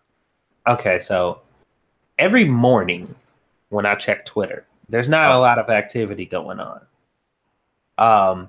But for some reason, there's always an abundance of naked Asian women. Now, I don't follow. I'm not following any of these pages or anything like that. But apparently Twitter is just like, you like to see this every morning, because every morning, and it's only in the mornings, like throughout the day, I guess they're so far in, in between, but like every morning I wake up, I get a fucking plethora. You know what this is? What? This is Twitter's advanced IA, or AI. God damn it. IA, internal affairs? Yes, what? It's their advanced internal. They know men tend to wake up with boners, and they're trying to help you out, dude. I mean, like this some shit right here, because I was looking, I'm just like, damn, all these badass Asian bitches, where are they coming from? Asia, probably. But like, I'm just wondering why they're on my feed. I don't know. I'd like to see your feed. Well, I woke up this morning and I was like looking at my phone, and Squishy woke up, and I'm like, babe, look at these bitches. She just she's like, it's too early for this shit. I'm like, clearly it isn't, because every morning I'm greeted with Asian titties. Oh my god. Jenna says, yeah, she's sore. She broke her bones falling down. Jenna, be careful. Don't do that. A little late for that. I know, just sentiment. See, that's why I'm glad I have this titanium neck, or I'd have broke it several times by now. Yeesh. Seriously, dude, when you land at the bottom of the stairs and your ear is touching your shoulder, that's not a good thing. And I've done that a few times. Thank God for titanium. Anyway, let's see. Satsu, beware of the super gonorrhea. Yeah, Southeast Asians, don't look at that porn. You'll get a computer virus. That's cool. Yeah, I told you my topic wasn't that deep today. It does bother me seeing people make things worse than they are. Speaking of that, I've seen this a lot lately too. The two, if we call them sides, any two sides of a debate, people bitching about the other side generalizing. I've seen this a lot with anti-SJWs and SJWs lately. And there's even people who bitch about people bitching about people bitching. Oh yeah. I'm like, fuck it. I don't even care. Hey, Matt's here. Hey, Matt, how you doing, bud? Hi, Matt. What's up, Matt? What current atrocity did you commit today, Matt? Yeah. Right. Have you been in Syria recently? Oh, I was about to say, did you have anything to do with any sort of like a gas attack in Syria? Matt, did you see the pictures from Teen Titans? Don't they look awesome? No. Oh, God. If it was opposite day, then I would be with you, monkey. But sadly, I think it's awesome. I think I think Weibo should dress up as the dark black girl and surprise her boyfriend. I think she'd get the best banging of her life. Black girl? You want That girl's Weibo to dark. do blackface, Monkey? That girl's dark. She's darker than Satsu. Yeah, she is pretty dark. She is. Jesus. Oh my God, I saw a great tweet thing today. It's this black girl who said, as a dark black girl, nobody really likes me because of how I look. I don't look as society thinks is beautiful. And then some guy hit her up in her DMs and just said, I think you're beautiful. And she ripped this guy a new ass for being creepy and hitting on her. Like he didn't even hit on you. He just said you were beautiful. That's and like, enough. bitch, you were just complaining that nobody thinks you're pretty. She's like, well, you're fucking up my narrative, you motherfucker. That's like what's her name that's going to play Captain Marvel. She got some guy asked for her phone number at the airport, and she got all like, "This is sexual harassment." Like, what? Yeah, my sexual harassment argument from yesterday. I was trying to explain to these idiots that harassment, the definition of harassment itself, is included in sexual harassment. Did you read Matt's comment? No, where to go? I farted. Don't think it reached Syria though.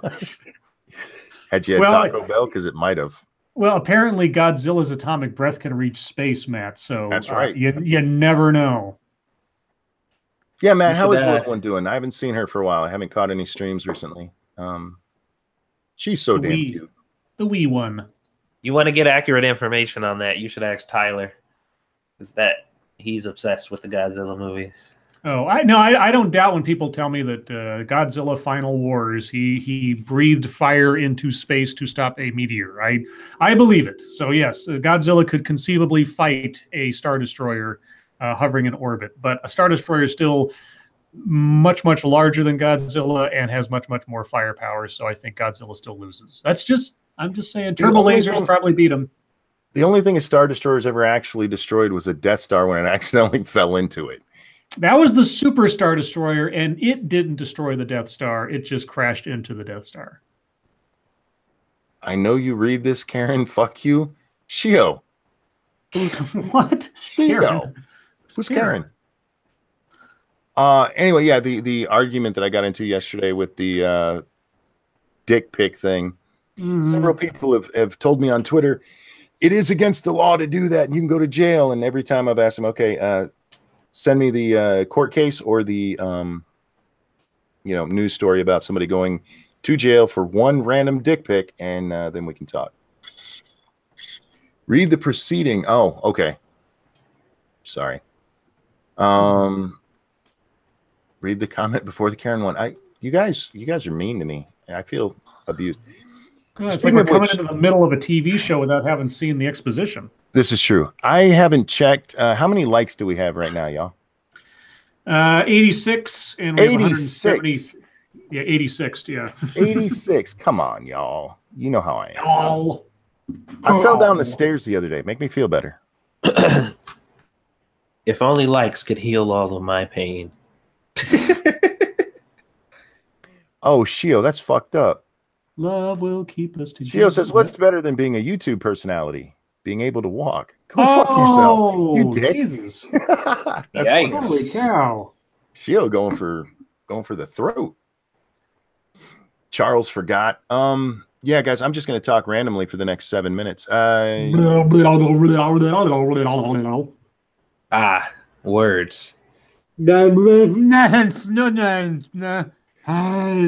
K-Rick says, how many times are you going to pull that card? Well, according to Satsu, I should have 8 more because I No.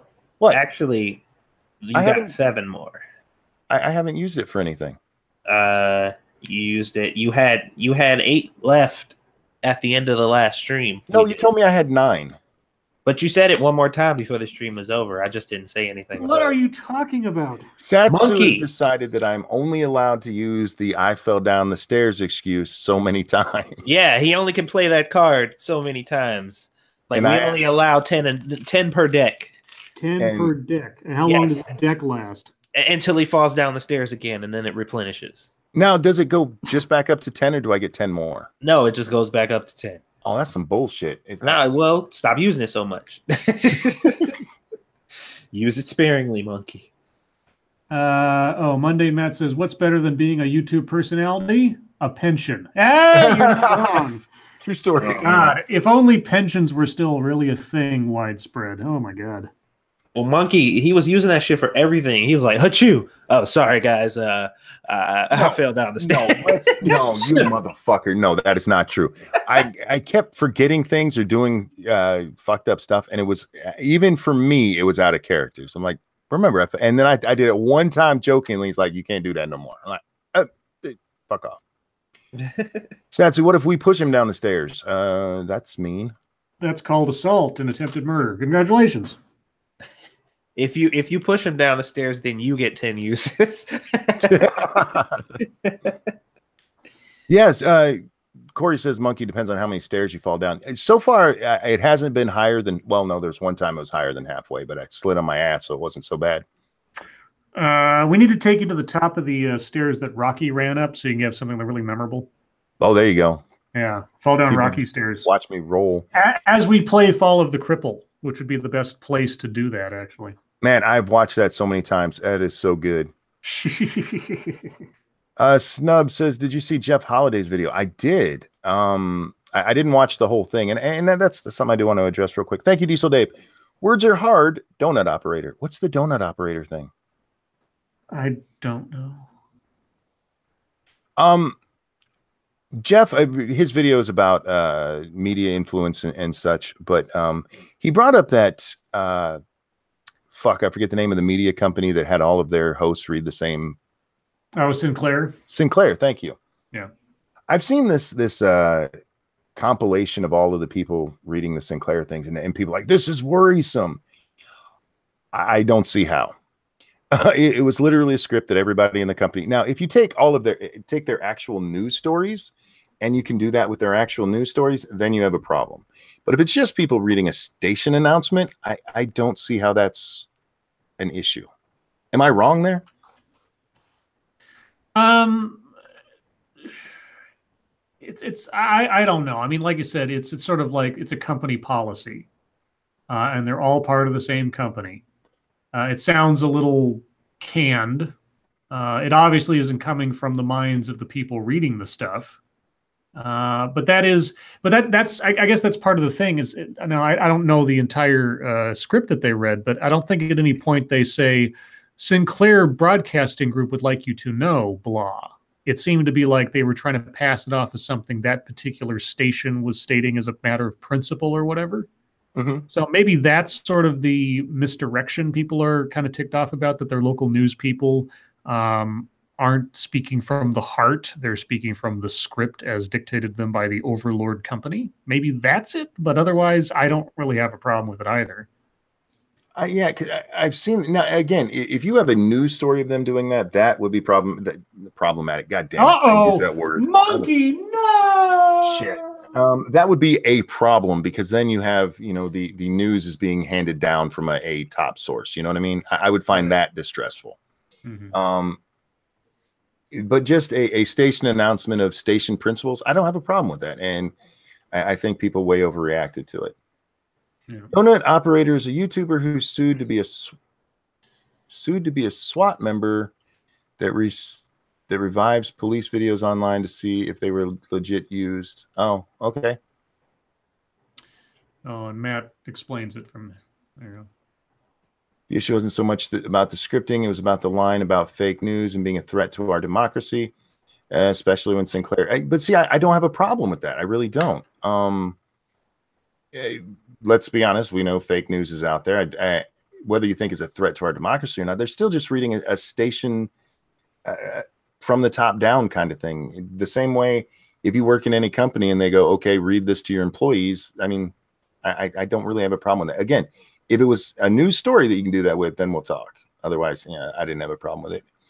With that, guys, it is the bottom of the hour. By the time I'm done saying this, I'm going to talk long just to make sure I'm not a liar here. That means it's your time. Questions, comments, concerns. If you want to tell me more about why I fall down, I saw your comment there, Judge Death. That wasn't very nice. this is your time. So if you want us to respond to a question, make sure there's question marks after it. Otherwise, we will just randomly pick things. Jesus Christ, I started this a minute too early. Jesus Christ. We will notice the question mark. Don't put question marks behind things that aren't a question. Yeah, your time. So go. Go for it. Connect for. Oh, Harvos. Yeah, I forgot about that. What do you think of bullyhunters.org, where tomorrow, April 12th at 7 p.m., a vigilante hit squad of elite female gamers will extract justice for online harassment live? Yes. Is it real? I hope it's real. Did you guys see this? No. How do they plan on extracting justice? Well, that's a good question, because the way they word it, it's hard to tell, because what they say is that 21 million female gamers have been sexually harassed online. Oh, God. And Bully Hunters has assembled this team to beat them at their own game. Now, beat them at their own game can mean two things in this situation. It can mean either they're going to literally beat them in a game, or they're going to out sexually harass them. Right. Oh my God. Wow. If they honestly think they're going to go online and shit talkers, like it'd be like, how does it feel when I do it to you? And they're gonna be like, shut up, fag. No shit. Or it'll be like, I bet you want me to suck your dick, don't you? Like, yeah. Well, and this like, and what? The other thing I don't get is, okay, let's say they are talking about we're going to beat them at Halo, whatever game, you know? CSGO. Yeah, hey, CSGO. I'm an AWP whore better than you. So let's say you go into CS Pro or CSGO and you beat them. You know what they're going to do? They're going to start shit talking. They're going to start this is a lose-lose, but I hope they do try hard. They're going to say you don't have a fucking life, all types. Or you beat them and then they'd be like, okay, I want her on my team. Yeah. It's just like, this is assuming that this whole thing's real and not some kind of like 4chan sort of put on kind of thing to see how many people fall for it, which I could totally see that happening. But anyway. Jack Gunsky wants to know my thoughts on the new Teen Titans. I think they look awesome. I think they look amazing. Monkey is so full of shit. Hold on. I'll be right back, guys. Hey, Camel, is Unnamed Sources Washington, D.C.'s version of Florida Man? No. Now, Florida Man is sort of like the spirit of chaos and anarchy, whereas Unnamed Sources are just a convenient excuse to write a story on the basis of rumor. And also showing that there is absolutely no discretion in our political system right now. Now, I'm not saying that that's, when it's silly stuff like porn stars and things like that, I could give a shit less. But when it comes down to things like Donald Trump said this in a private Oval Office meeting today. Like, okay, first off, if it's true, we have a security leak. And if it's not true, then this is disinformation that could be coming from Russia. Well, I don't have a problem with the unnamed sources. What they're saying. My problem is that they are unnamed sources. Right. Put your name on it. If you're going to can't trust the veracity of it. I can't trust. I don't know how. I don't know how to assess the credibility of it just because CNN says we have an unnamed source. And like, okay, do you have any corroborating evidence, CNN, other than an unnamed source? Or if you say, well, we have two unnamed sources, I'm like, oh God, how do you divide by 0? It's like, anyway. Jamil asked if we knew Lost in Space was being remade. Yeah, we've touched on that before. Yeah, I saw the preview for it and the more extended preview for it. I saw the opening music and like the opening sequence they put out the other day. The opening sequence is about as boilerplate, boring. It looks like the beginning of Enterprise. If you ever watched the Star Trek show Enterprise, it's just like a montage of newsreel footage from the evolution of space flight, all the way up to the point where they start, showing the fictionalized extension into the future of what spaceflight becomes before we hit Lost in Space. It reminded me so much of Star Trek Enterprise. I thought, Did the same people work on this, or were they just so lazy as to not come up with something cool? Like if you want to see the coolest show opening on a streaming service, Netflix or otherwise, the Daredevil opening sequence, that credit sequence is one of the coolest things I've ever seen. It is, but it is too long to watch every damn episode. I love it. Love it. A couple of jokes in here about the female gamer things. I do like this. Faith says they're going to shame a couple of 12-year-olds. Yeah, probably. Where did Gutenberg go? What happened to him? Why is he not making videos? He's not as interested in it. He does some live streams now and then. He got bored, he said. Well, he stopped. What he used to do, compilation videos, guys, are not easy to make. They are time consuming, especially to find stuff that's interesting. You have a super chat. Thank you. Sorry, I'm scrolled way up. Diesel Dave, thank you. Oh no, a bunch of chicks are gonna hit on me. Yeah, right. Yeah. But Gutenberg got really screwed in the apocalypse to where it's not worth the time. Yeah, I'm kind of disappointed. Money. Yeah, some of the things he was doing there near the end were almost documentary in nature. Like there'd be an incident and he'd collect the footage from like before and surrounding it and sort of put it in order or to put it in some kind of context as to trying to explain what was going on. And I kind of liked that. I was hoping he'd do more of that. But yeah, he lost the oomph to continue. So that's kind of bad. Shio, several people have asked me if I broke my leg in Far Cry 5. If it's possible, I haven't done it yet. I have to step on a mine. I did break my leg in 7 Days to Die last night. A zombie was in the high grass, and I didn't see him. He hit me. Name source, Joe, the janitor from the 4th floor. Jack Gunsky wants to know my thoughts on the new Teen Titans costumes. I think they're fucking amazing. I think they're beautiful. I think whoever did that should get an Emmy. You're full of shit. Have you seen the Bully Hunters have a 1 minute video talking about it? No, but I'll check it out. What is it? Tomorrow night at 7 p.m. Are they supposed to be going live on that website? Where are they doing this from? Yeah, I want to see footage. Snubber says he lost that loving feeling. We're not doing Top Gun, guys. Who's your favorite Teen Titan costume designer? I feel like whoever did I don't know the people who designed the costumes, but they're awesome. Gianni Versace. There you go. Yeah. What happened to Bloodwing? Bloodwing's been around. He was on Ghost Poop Podcast in the chat earlier. I was playing Warframe with him earlier. Let's see.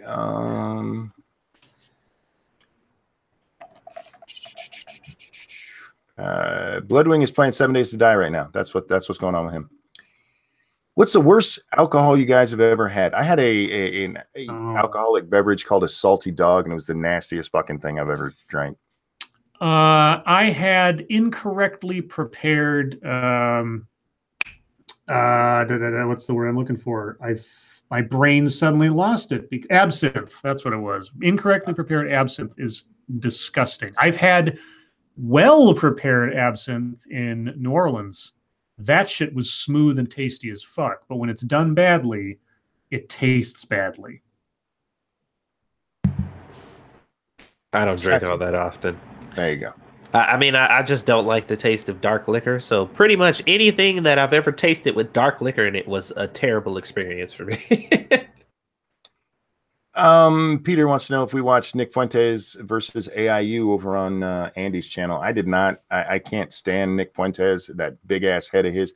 I have a giant head, and if I can look at you and go, God damn, then you need to get your head reduced. And I don't have anything against AIU, but he can be a bit too sarcastic sometimes, where literally everything comes out of his mouth sounds that way. And the two of them together just doesn't sound right.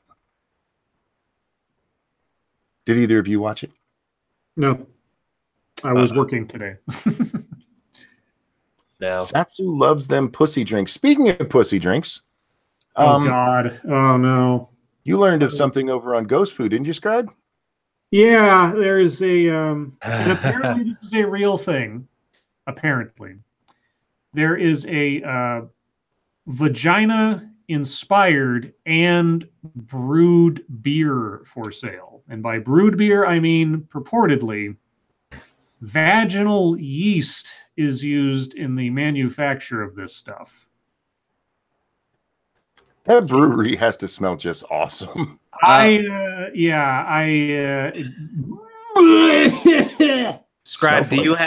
do you have the description? Oh, Irate Bear read the advertisement for it. Oh my god! I'll try to find it. I know. No, it's here. Let me see if I can find it. Oh god, it was fucking glorious. Yeah, the world's first vagina beer has arrived. Let's see if I can find the. Now, do we get to see the women whose vagina this came from? Well, when he reads it, they make it seem like every woman it came from is like a goddess from heaven. So just you'll see. Okay, here it is. I'm gonna read. Do it in your ad voice. Oh yeah, no. I'm gonna do something with it. But this comes from the Indiegogo fundraising campaign. So this is something that hasn't actually happened yet. It's looking for 150,000 euros. It presently has just over 1,500 euros. And here's the description. Use your imagination. Imagine a woman of your dreams, your object of desire, her charm, her sensuality, her passion.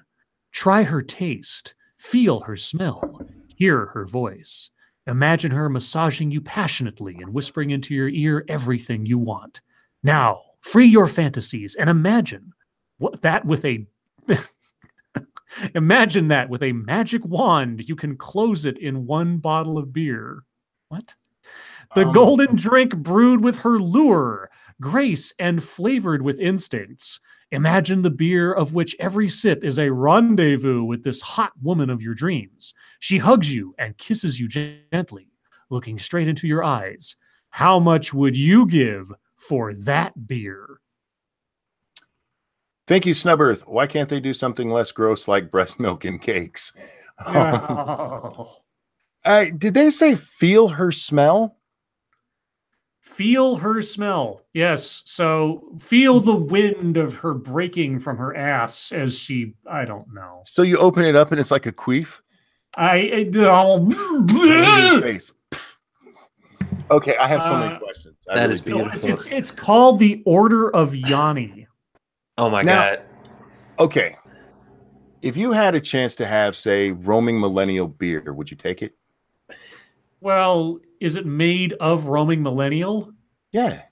Can I just drink from the fountain? Yeah. Like, why I got to do it in a beer? Let me just get the tap.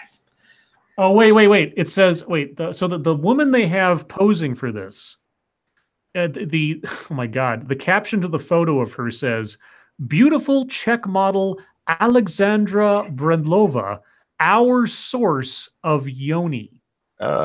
So is it from her vagina that this stuff is brewed? Do they just like keep her in a constant state of arousal and squeeze it like a lemon? Oh!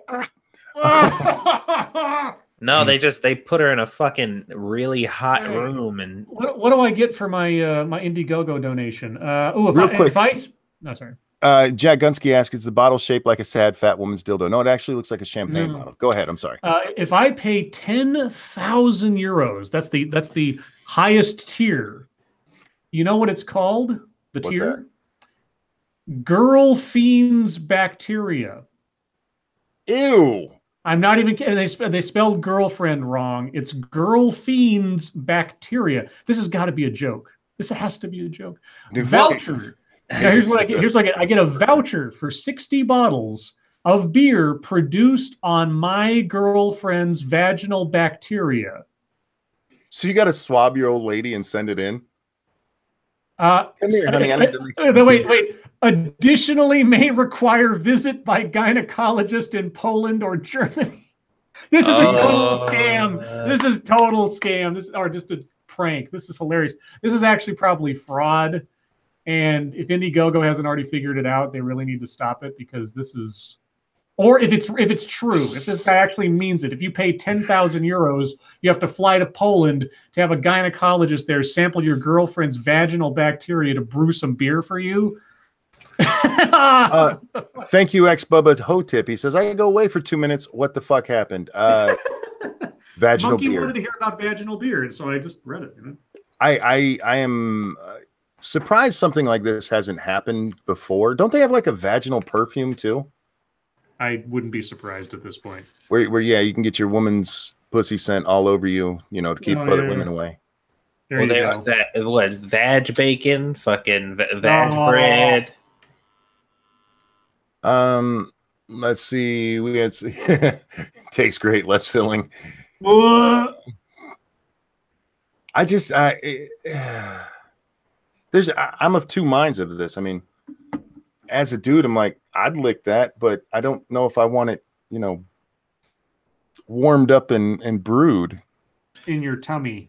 You know what? I was just thinking about that too. Like there's probably somebody watching our stream, like with their phone in between their girl's legs, eating her pussy. Like, oh, dude, that's disgusting. Like it's one of those things you just want fresh from the source. Like you are face deep in vagina right now. What are you talking about? Cryptic. I had an ex with some extra yeast. Good bread. Oh my god. If women can make vaginal beer, why can't men make sperm milk? Jean-Pierre, what the fuck? Okay, you know, I spent an hour and a half on the Ghost Poop podcast where they were talking about shit every 5 minutes, and now I get this. Like, I can't. My appetite is dead today. It just, this is the best diet ever. Thank you, Snowstorm. What's white on top and black on bottom? Half an Oreo. Squishy and Satsu doing the nasty. Oh my god. Jesus Christ. That. What? I can't laugh at that because it's too true. This is not what I wanted to walk into. Sorry, Johnny Hellcat. You know how it is. This is an exciting show. I'm being exciting tonight. We have exciting pussy beer. Did you talk about LA paying $40K per mile to paint its streets white to combat global warming? No. Sounds like something they do. You know why? Because California's it's true. road budget mostly comes from us. The rest of the country. Los Angeles is painting some streets white to counter urban heat. That comes from the Weather Channel, so, you know. I mean, it'll work. It won't stop global warming. It'll stop the city heat. Yeah, that's it. With lead paint, says Chris. Yeah, no shit. Oh, my God. Pussy beer, man. What do you think they're going to come up next with vaginas? Well, what requires yeast? Bread, beer, baked goods. Mm-hmm. But see, I don't think you need to limit it to that. What about pussy sausage? Before it's packaged, wait. Before it's packaged, they slip it into a woman, pull it out, and then vacuum seal it. I think that would sell well. No. No, you know who that sell well for? Is if the pussy it's going into is your pay dom. Oh, there you go. Yeah. And you're paying her for the sausage, and the sausage is just some ballpark frank she bought for like 30 cents, but then she charges you $500 for it, and then forces you to eat it while she's watching on a camera from her LA home or something. Jenna P asked how to get into my Discord. There should be a link in the description. You should just have to click on it.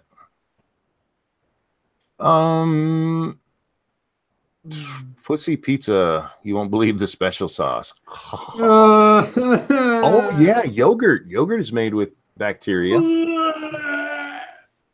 and it fights yeast infection. So, pussy salad dressing. Pussy penicillin. Pussy light beer, I think. That pussy filling. Oh, Do we have anything besides pussy beer to talk about? Because I will talk about this You're all the night. one that's perpetuating this pussy beer. No, but see, this is one of those times like the two asshole lady. I am fascinated by it, but I don't think everybody else necessarily is. So if there's something somebody else wants to talk about, it's cool. Just saying, pussy coffee. You drink coffee or pussy anyway. Oh yeah, I went there.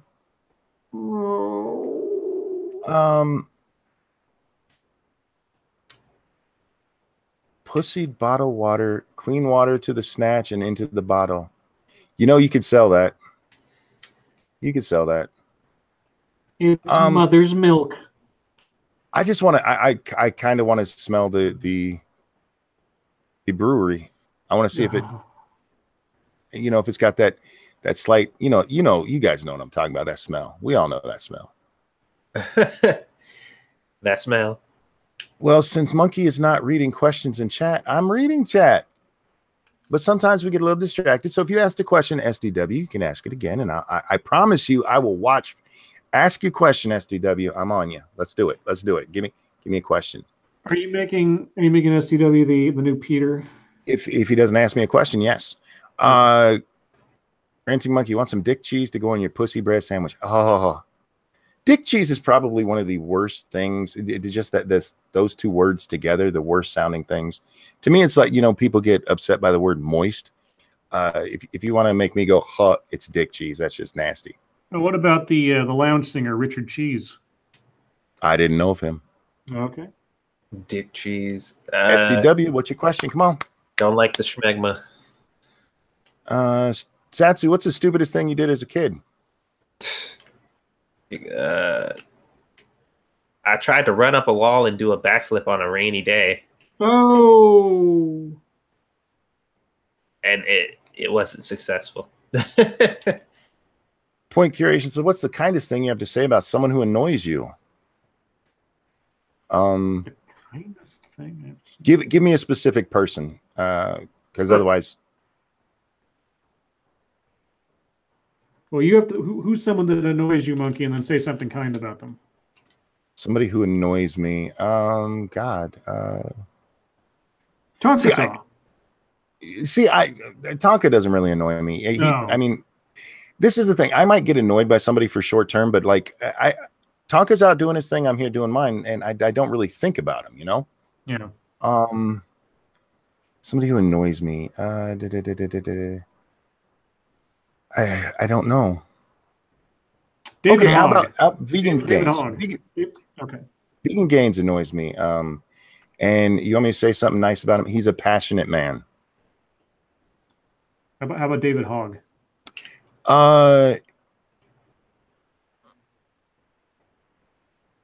Again, the kid, he has passion and drive. I don't necessarily agree with how he's using it, but that is a good thing for people to have.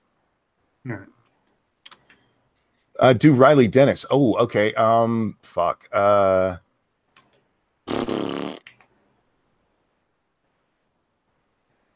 give me a second on that one. Thank you, Snowstorm. How do we know Princess Diana had dandruff? I don't. I'm sure this is a joke about the paparazzi somehow. Yeah, I don't know. Riley Dennis. Riley Dennis is really good at reading what other people say and pretending it's his. Riley Dennis is literate. There you go. He's literate. They found her head and shoulders in the glove box. Yeah. Wah, wah, wah. What else do we have here?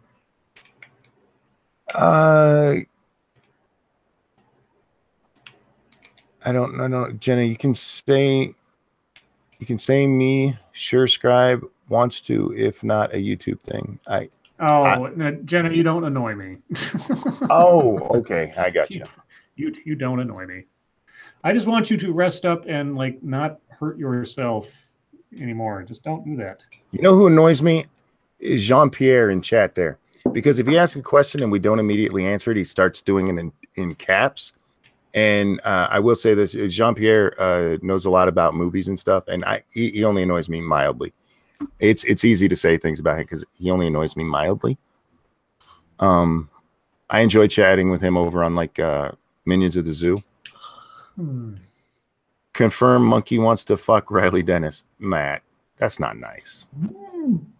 That's not Matt. See, this is what happens when you shoot up YouTube. Your mind just goes to crap. Scribelight, are you a libertarian? Says Jean-Pierre. See, he asked that earlier, and now it's in big type. No, a little bit. I don't know. I don't know what label I would put on myself. I take issues on their own merits one at a time. I don't have any overriding ideology on different things or on everything. In general terms, I suppose, and of course the needle's moving all the time, I am basically center left, whatever that means. But, it depends on specifically what topic or issue we're talking about. So, SDW finally answered back, said, I didn't say I had a question. You just said that you would keep on that topic if no one said anything. People have asked questions and you kept on. There were no questions when I asked that, though, when I said, should we move on? See, there's a difference. Go ahead. No, I didn't say anything. I just made a duck noise. Oh, okay. Monkey, have you seen the Meg trailer? I have not. Jason Statham versus a megalodon. Okay. I haven't seen the trailer yet, but it looks like Sharknado level of entertainment a little bit, but with probably a better budget. Jean-Pierre says, you know me too well, Monkey. Well, you've been a long-time viewer, and like I said, it does annoy me when you do that, but I still love you, and I'm glad you hang with us. I did notice that also. Scribe, so you're basically Hitler then? Oh, God. Yeah. No, that's Gutenberg. Gutenberg is literally Hitler. Scribe, follow up to libertarian question. Do you know what Aleppo is? That's a joke from the election, y'all. Yes, that's a joke from the election. Yes, I am relatively, at least geographically, aware of what Aleppo is. Good job. Jesus, James Colley says, I showed a picture of Riley Dennis to a friend. My friend said she was hot. Had to inform my friend that it's a dude. And Riley's hot, really? I mean, if Riley actually were born a woman and looked like that, if Riley was born a woman and looked like that, I would be like, wow, that looks like a dude. Yeah, exactly. I think your friend likes dudes, man. Angela says it looks like it's going to be hilarious. I'm dying to see it. Riley looks like an anemic soccer mom. Jesus. Jen says this looks like a fake mundane Matt. He don't got no check mark. Be nice to Matt. My people being mean to Matt. I see the check mark. How do you get a YouTube check mark anyway? Is there a process? He can't answer for himself, so let's answer this. How do you get a YouTube check mark? It involves having some of Susan's vag beer. I was about to say you have to blow Susan Wojcicki. Riley or whatever his name is. Riley's the most beautiful horse. How did we get on Riley? Who did that? Whoa. Sarah Jessica Parker. She was cute in Footloose. What happened to her? She was cute in Honeymoon in Vegas. She was cute in Flight of the Navigator too. And then she like stopped eating and became a horse. Something happened. I think after she married Matthew Broderick or whatever, something changed. Matthew Broderick's sperm will turn you into a horse. That needs to be on a T-shirt. just that phrase, no context. Just that. You need to add that to the monkey store. There we go. Matt, have you ever seen Susan's vag? I'm curious. Oh God! Random facts number, and just number a monkey. We need to start documenting all your random facts. Oh man! You did was like a bathroom book or something, just like fact number 72: Matthew Broderick's sperm will turn you into a horse. Faith is abdication of reason says girls just want to have fun. That was a dumbass movie, but her and Helen Hunt were both. I ain't gonna lie. I touched myself to that when I was a child. Not a child, a teenager. Yeah, young versions of both of those women. Yeah, not bad. If they could have seen me, it would have been sexual harassment. That's all I'm saying. Oh. Maybe it's because she banged Ferris Bueller. Yes, exactly. Yeah. His sperm will turn you into a horse. Don't do it. Let's see, Monkey. Have you always been the fabulous, handsome stud you are today? Well, this is actually true. If you look at my baby pictures, it looks exactly like me without the facial hair. My head has not changed since I was born. I feel sorry for my mother's vagina. And on that note, guys, thank you so much for the super chats. Thank you for hanging out with us tonight and the questions. You guys are awesome. I fucking love you guys. From your questions and your jokes and MSS news, you guys keep this running probably more than we do, and love you. Thank you so much for joining us every night. Satsu, Scribbles, thank you for joining me. I had fun tonight, as I always do. And guys, your lives make me sad. We'll see you next time. Bye, guys. Fuck off.